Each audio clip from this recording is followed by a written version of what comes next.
আজ নিজে নিজে নীরবে কাঁদছি, যে কান্না হয়তো মরণ হলেই শেষ হবে। তবে সত্য বলতে কি জানো, আমি তোমাকে আজও ঠিক আগের মতোই ভালোবাসি।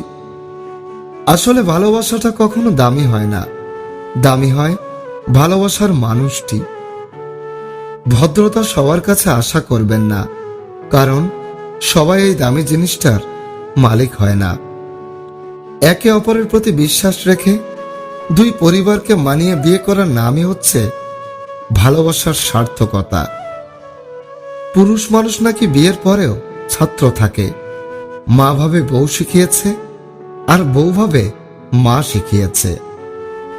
জীবন যত সুযোগ দেয় সবকটি কাজে লাগানোর চেষ্টা করো, কারণ কোনো কোনো জিনিস জীবনে একবারই সুযোগ দেয়।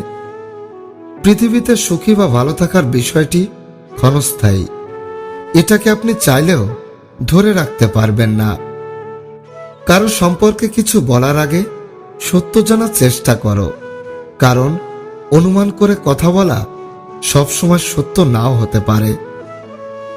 নীরবতা থেকে বড় কোনো জবাব নেই, আর ক্ষমার চেয়ে বড় কোনো আনন্দ নেই। জীবন সহজ নয়, জীবন জটিল সমীকরণ।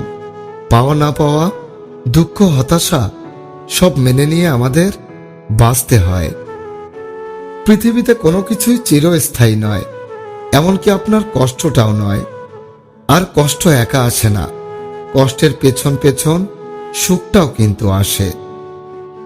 একটা নির্দিষ্ট সময়ের পর বুঝতে পারবেন, মৃত্যু ছাড়া কেউ আপনার অপেক্ষায় নেই।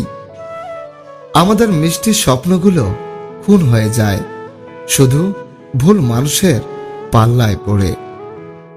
যাদের চোখে একটুতে জল আসে তারা দুর্বল নয়, সরল মনের হয়।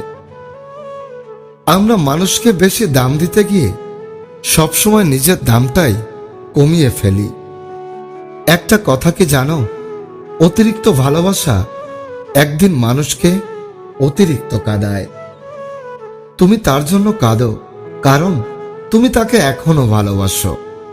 তোমার কান্না দেখে সে হাসে, কারণ সে কখনো তোমাকে ভালোবাসেনি, শুধু সময়ের প্রয়োজনে কাছে এসেছিল, আবার সময়ের পরিবর্তনে চলে গেছে। মাঝখানে যা কিছু হয়েছিল সব আবেগ, আর শেষে যা হয়েছে সব প্রতারণা। তুলনা তার সাথে করো যে তোমার চেয়ে এগিয়ে আছে, তার সাথে নয় যে তোমার চেয়ে পিছিয়ে আছে। পরের স্ত্রীর সাথে সহবাস করতে চাইলে তাকে শুধু এই একটি কথা বলুন।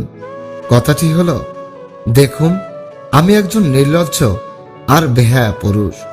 আমি আপনাকে অনেক অনেক অনেক ভালোবাসি এবং অনেক কাছে পেতে চাই। আর আপনিও যদি আমার মতো নির্লজ্জ হয়ে থাকেন, দয়া করে আমার এই প্রস্তাবে রাজি হয়ে যান। এই কথা বলার পর সে নারীও যদি এমন হয়, তবে সে আপনার প্রস্তাবে রাজি হয়ে যাবে। কিন্তু একটা কথা সবসময় মনে রাখবেন, অন্যের স্ত্রীর প্রতি কুদৃষ্টি সকল ধর্মেই মহাপাপ।